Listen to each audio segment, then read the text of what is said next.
Hey everybody, it's Kim. Welcome back to my channel, Touch of Magic. So this is part of a monthly YouTube hop. If that's something you think you might be interested in joining, reach out to Cecilia at Valley Oak Paper. All the links will be in the description below. Today's hop is Bounty of the Season for September of 2025.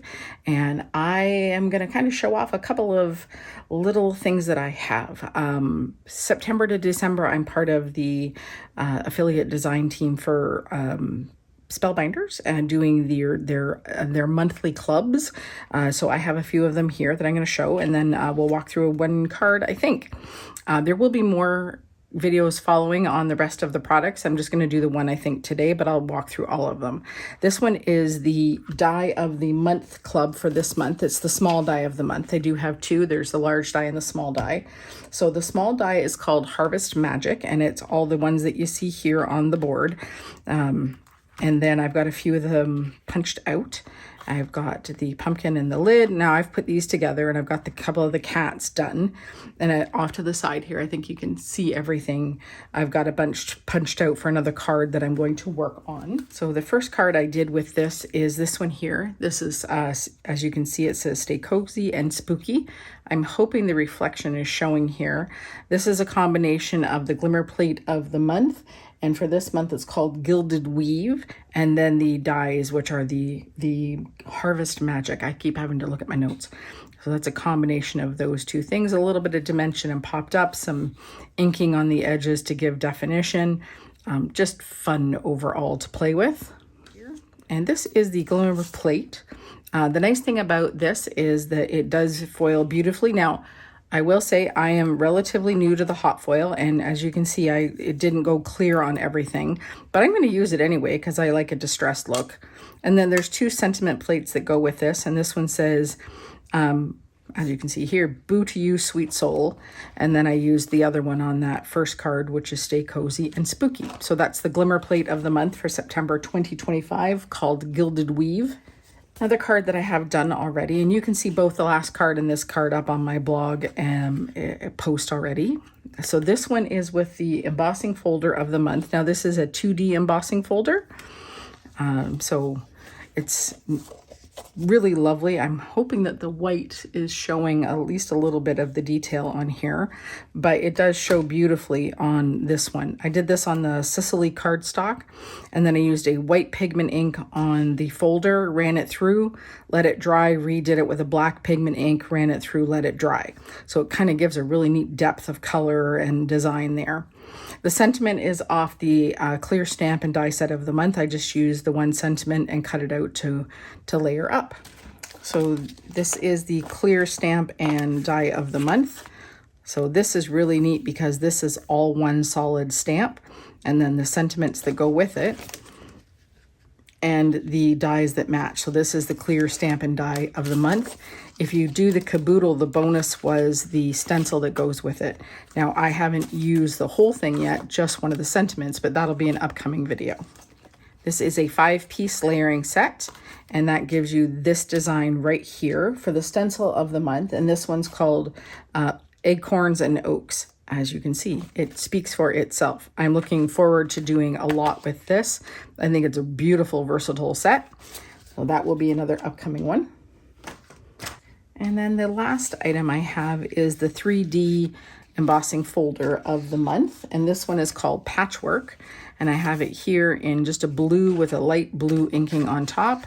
And this one I went really vivid and multicolor because I was curious as to how that would turn out. Honestly, the vibe for me was like an 80s sweater is what it kind of reminded me of. So that's what I did. So I did it in multiple colors and then went over the top of it with a black pigment ink just to kind of get that pattern to really stand out. And that's the embossing folder for September called Patchwork. So that's a quick walkthrough on the items that I have. So I've already done a bunch of cutting out and kind of some basic planning in my head. I've done a couple of oval frames here, just any layering oval dies will work. And I've taken some of the designs here and done them in several shades of the greens and the neutrals and the gold. And what I did on here, I'm hoping that will pick up the shine, is I have some of the Simon Hurley Solar Paste. This is the Golden Hour. So I've done just a really light brushing over the top to make that have a little extra depth.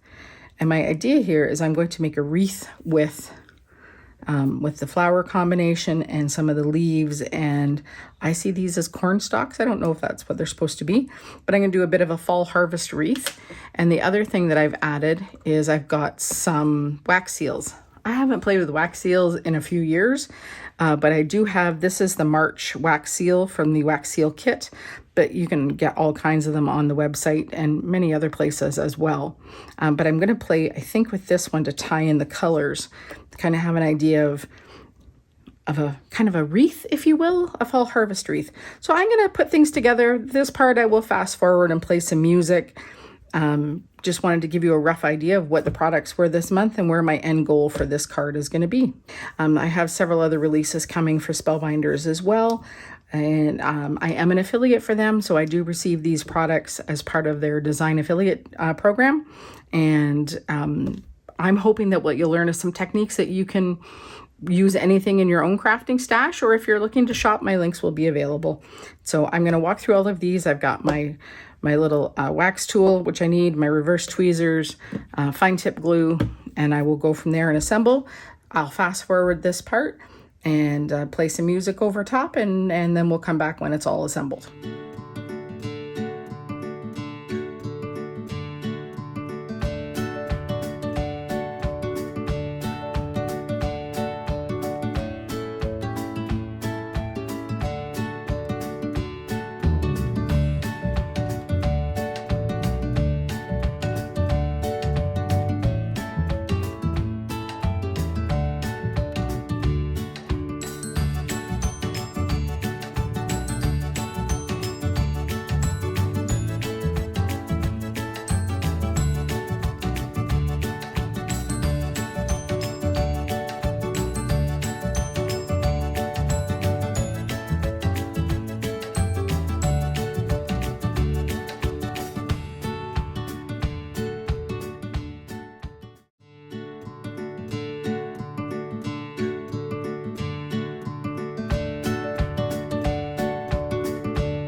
Alrighty, I think I like it. I might, once it's down on the card base, I might tuck a couple more things in there.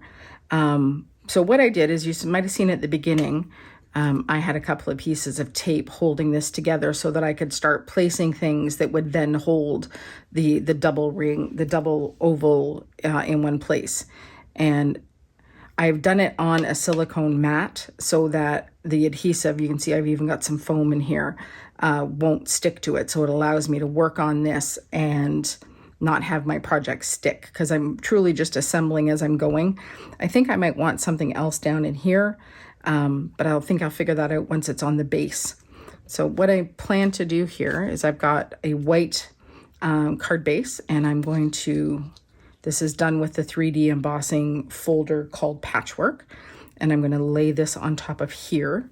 Oh, you know what? That might be where, oh, you know, maybe I don't want the wax seal now. Dang it, I should have left a spot for it. This is working on the fly. This is how it goes. That might be just where the sentiment goes instead, and I'll have to save that for the next project. Yeah, I think it planned itself that way. Okay, I'm going to stick this down, get a card base, figure out my sentiment, and come right back.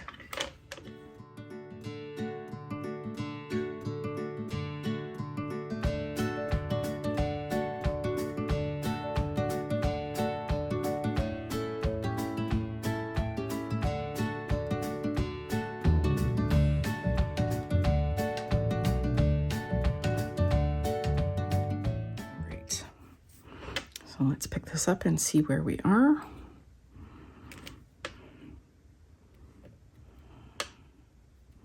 Okay, I need a sentiment.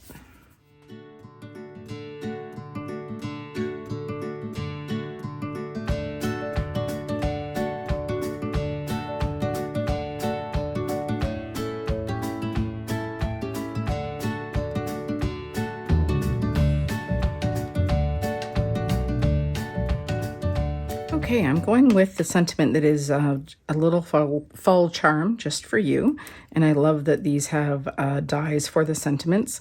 I'll show you a little trick that I use when I'm positioning a die and I'm worried about it moving. You know, most of us use tape, but rather than move my fingers off the die and have it adjust, and I got to pull this one a little bit towards me, sorry, just so I can line it up properly. I will use my tweezers. And I use my tweezers to place so that I'm not moving my fingers off the die. So it becomes a kind of a little more maneuverable pair of hands for me. Then I've got my little Sizzix sidekick here. It's old, but it still works. So, you know, we just keep on going.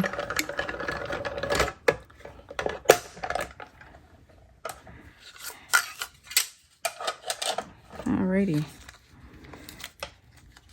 Go from there. So I think that's going to fill that spot. Oh yeah, see? That's just what it's going to do. All right, now for the fun part. We're going to get this stuck down. If you were brave, you could use foam tape or pop dots or something to lift this up, which would look terrific. I am going to stick with my trusty old liquid adhesive here, so I'll put it on a lot of the exposed areas and then some of the top and edges. The fine tip attachment here makes this very easy. You could also use, I've seen people use like a silicone basting brush that's cut short that you can like dab into a pile of glue. That appears to work really well. I'm sticking with what I know, and this one works fine for me. Okay, pick it up with tweezers and a little bit of placement time here. And I think we look pretty good top to bottom, side to side. We look fairly centered. Okay, now it will take a second and put a heavy acrylic block on there just to hold it so everything can adhere. I'm going to cut out a couple more of this, but just out of plain paper just to build it up with a little extra dimension. Alrighty, I have cut out a couple extra. I'm going to attach those, put that back on my backer sheet. A little liquid glue. I save all my scrap cardstock cutoffs if I'm making different size cards or you make a oops. I save all of those and then I use them for adding dimension like this rather than buying anything else, because if you have it already, use it. That should be stuck down nicely. And now I am going to get my T-square out because I can't make things without it anymore. Although I'm usually fairly good with a straight eye, but I'm gonna go across. Oh, okay. That's not gonna go where I want it to. We're gonna make it work. Okay, how are we? Okay, same thing. I'm gonna set the block on there and let it stick. I might try and finagle a little piece of extra adhesive under there, but we'll see. Okay, this didn't stick quite yet. I am gonna tuck a little double-sided adhesive because this is so built up on this side. I don't want it to not sit straight. So I think we are about there. There we go. And that's it. Am I straight? Oh, it is too. Okay. All right, we are straight. And we're going to call that one done. I might tuck something else because I hid that flower. So let's debate, shall we? We have extras. Color. I could tuck another one down under here. Ooh, that's still a little liquidy under there. Could tuck another one in here and fill the space. Or let's maybe a little more green color-wise, and I can tuck in. Yes. Okay, well, that's drying. Sorry, little addendum at the end here. Do you guys do that too? You know, when you're working and all of a sudden you think that just needs a little something extra, and you tuck. And you can hide the stems if you want. You could also just snip that off if you don't want it hanging out below. There we go. Cleans it up a little bit. Alrighty, I think we're going to call this one done. As you can see, I tucked in a little extra. I filled it in. I think I like it better. I'm really enjoying the white on white. So it's a white background with some texture on a white base. It really allows the colorful display to really pop off the card and be seen. The only thing I might want to add is maybe some little shine in there, but you know what? It's nice. It's got a little shine on both sides. It's got balance in 3s and 5s and 7s. I hope you've enjoyed this today. There will be links in the description below for everybody who's participating in the monthly hop. We do even have a playlist for all of these, so you can see that on my page here on YouTube. If you haven't already, I would love a thumbs up. I appreciate that very much as I appreciate you being here to see this today. If you haven't already, please feel free to subscribe. I would love to have you do that. You can click the button to do that. And if you do subscribe, you can also ring the notification bell. That'll let you know the next time that I'm posting a video. I appreciate you being here. Make sure you hop by everybody else and leave them some love and see what everybody made. Thanks for being here today, and I hope you have some time to craft. Bye.